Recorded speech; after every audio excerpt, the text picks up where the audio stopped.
Now, this video is going to be a bit more different from my other ones. I actually got this idea from Steorg. Shout out to him. And he recently made a video on the Gacha community, how basically everyone is biased, whether it be the haters of a game or the lovers of a game. Everyone is biased and no one listens to the other perspective. And I want to show you exactly this. I am a very, very small channel, right? Very small channel. I am not big at all.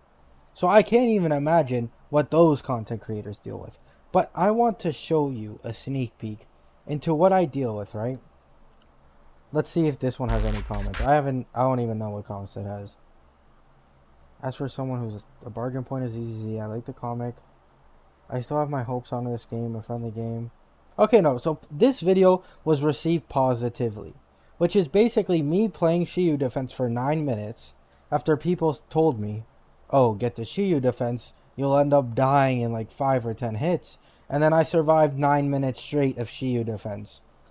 And let me see, maybe if I go back further, yes. Wuthering Waves power creep is real. Now, in this game, one of the first lines I say, let me see if I can find I it. wanted to talk about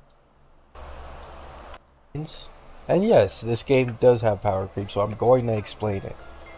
It is called power creep for a reason, right? These new DPSs aren't completely invalidating previous ones, but they So you see right there, 30 seconds into the video, I state power creep exists and it is real. But previous DPSs are still fine. They're still usable. It's obvious that power creep is a real thing. Now let's go in my comments. I feel the outlook of power creep on a game that just released and barely any new characters is kinda a mute point. Yes, some characters will be stronger than others. Who cares? Why are you commenting this on a video covering the topic of power creep and then saying you don't care about power creep? It doesn't disprove any of my points.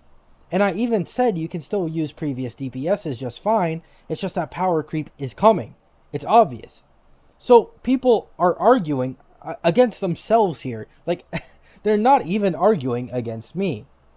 Let me see if there's anything else. Gion's ult has auto parrying too, though, which means he can break the poise very quickly and brainlessly. I'm not sure if that type of poise breaking is calculated into DPS or not, since it equates to his saving time in a way that's not measured in damage directly. Also, as others have said, Gion has room for 5-star heavy attack buffers and unlimited Verena replacement. He's right. You know? He's right. But Jin Chi is like the second best what is it? Auto parrier in this game. She spams her basic attack so much that half the time, even if you don't mean it, you are going to parry a boss or a mob. Like almost half the time, right? And why this doesn't count into DPS? It's because it doesn't do anything, right? Sure, it breaks their toughness bar faster, but Jinchi can do the same so long as you time it. Don Jin can do the same so long as you time it. Yes, Gion is the most brain dead of any character in the game, but that doesn't make every other character difficult, right? It just makes him the easiest. And very true on the attack buffers, by the way. I completely agreed with him. I believe I said I agree. I said, yeah, you're right.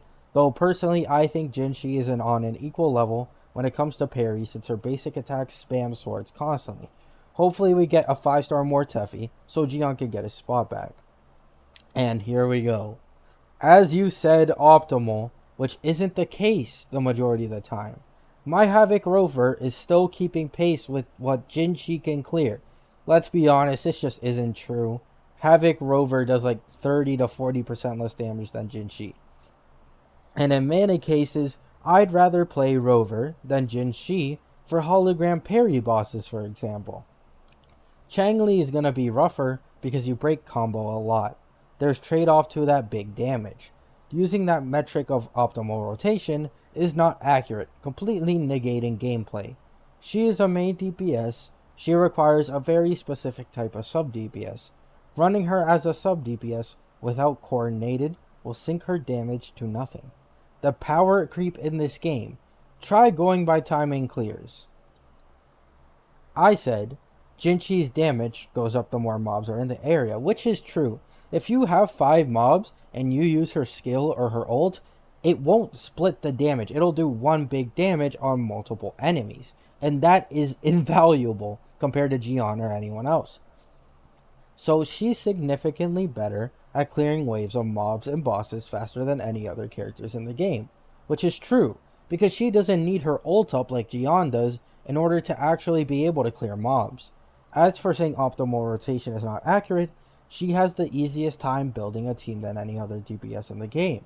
Gion wants specifically Verena Mortefi, Kelcharo wants specifically Yinlin and Verena, or his damage falls off significantly, while Jin Chi can use Yan Wu, 4-star, Yinlin, Verena, Tao Chi, 4-star, and soon Zeshi as well. So she's the most versatile DPS in this game. You can run her with a ton of different units, and you have a lot of options. So yes, Jin Chi, even with timing, damage, and versatility, power creeps the entire cast outright, as she holds the fastest clear times for Tower of Adversity, as well as hologram bosses. And this is true as well, right? Because what makes Jin Chi so powerful is that unlike Gion, and unlike most of these other DPSs, where the majority of their damage comes from their ult, it comes from her resonance skill. So she can skill and then ult, and both of them do big dick damage. It's huge. And then here, something that shouldn't be ignored in these calculations that assume optimal rotations, ease of use is not something considered in these calculations. Please, this is a video about power creep. And everybody is arguing to me about, instead of my point of this video, which is that power creep exists, they're trying to boost up the characters that they like or they prefer, and trying to say power creep isn't real. It is. And it's so frustrating. Like, even this point right here, right? Gion, ease of use, not considered in these calculations. Keep in mind, all you have to do for Jin Chi is 3 basic attacks in E. 3 basic attacks and then an E. That's it. There is nothing else in her kit that you need to use. It's just 3 basic attacks E, 3 basic attacks E, and then if you have ult up, you ult. And then you do big dick damage. There are some people who have maxed out Jin Chi where she one-shots all the hologram bosses. It's crazy, right? Let me see if there's anything else, because I haven't really looked at everything, you know.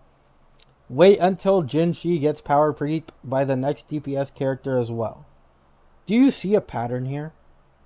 No one in these comments is recognizing the topic of the video, which is that Wuthering Waves power creep is real. They're all trying to say, oh, who cares about Jin Chi? Who cares about her optimal rotation? Who cares about how much damage she does? These characters also do damage, near enough damage. Some are easier. And it's like, yes, I never said they didn't. First 30 seconds of the video, I say they are still valid, right? But that doesn't take away from the fact that power creep exists and it's coming. Let me see if I have any other videos just like this, right? And they're not 30. This one has 800 views. Let me see this. Level 36 here, and I'm having a blast. You need to understand that this game just might not be geared towards you and your taste. In or not 30, honest thoughts. Now, I'm not going to play the entire video here, but know that for pretty much every point I make in this video, I say my opinion. Almost every time I say my opinion. Because I'm not someone who believes my opinion speaks for the loud majority. I think I speak for a certain group of people, but not for the loud majority. I think the TVs are a loud majority, and that's why I criticize the TVs in this game. And I even said, if you like the TVs, that's fine. That's okay, right? It's just not my cup of tea. Now, let's see. Here's someone agreeing with me. Yeah, I hit level 32 and it just got slower, making me level up to 34 to progress again. And today I'm bored and don't want to grind more levels to play, though I don't mind the difficulty of death, as I died a lot in games when I played Honkai Star Rail. I got stuck at level 25 as the combat got too fast and or too complicated to keep up, and never played it again, but I really enjoyed this game. But it is slow to progress. I have my main team at 40, maxed all my discs and W engines to 40.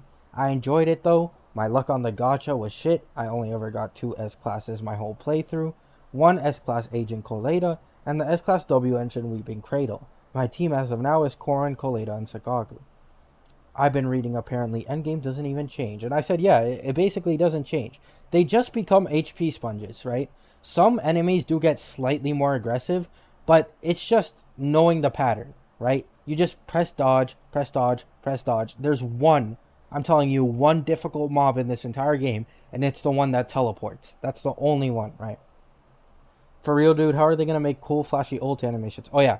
In this video, I complained about how you can only use one ult on a character, and it made me frustrated because what's even the point of making all these beautiful ults and animations when you can only use it on one character on your team at a time, right? Like, realistically, the stunners and all these other characters, you're never going to use their ults. You're going to use your DPS's ult, right? And this was the problem I was encountering, where at the time, I did not have Ellen on my account, so Piper, I kept having to switch off of Piper and go to Nekomata because I didn't want to waste my ult on Piper, even though she gives good anomaly damage, because I knew my Nekomata would do the same or more.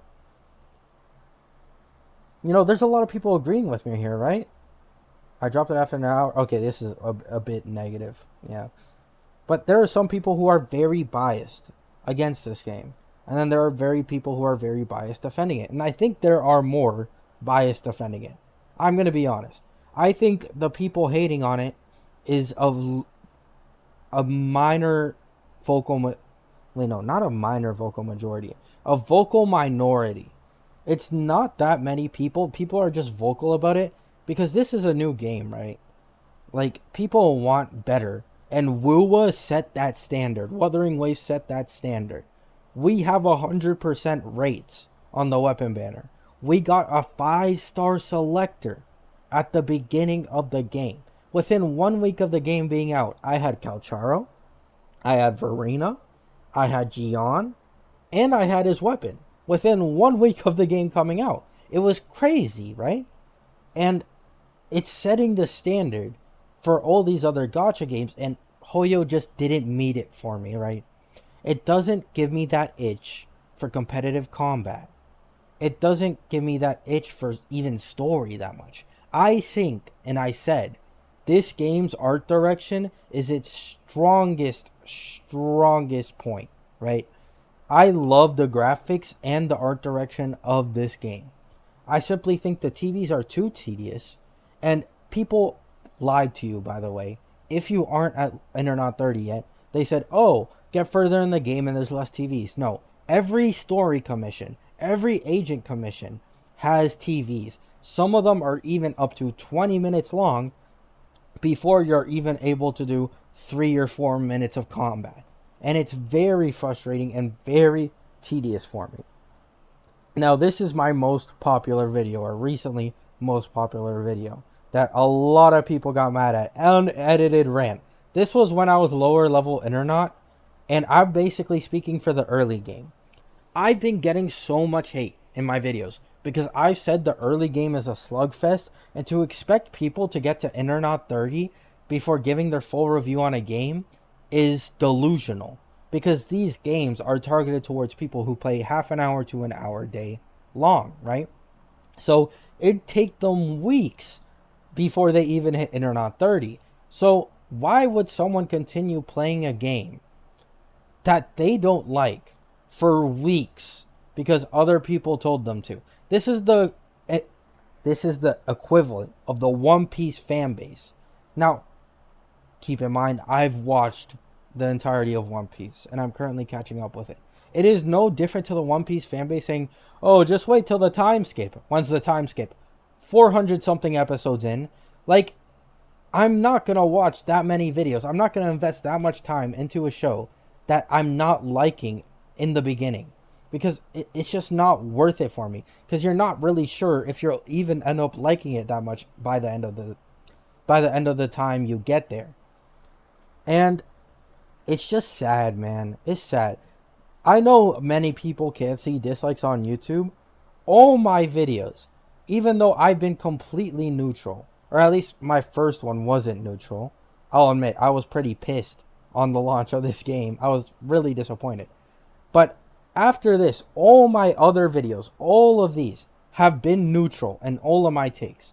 I've said what's good about it, I said what I find bad about it, and I gave my own opinion, and I kept stating over and over it's my opinion.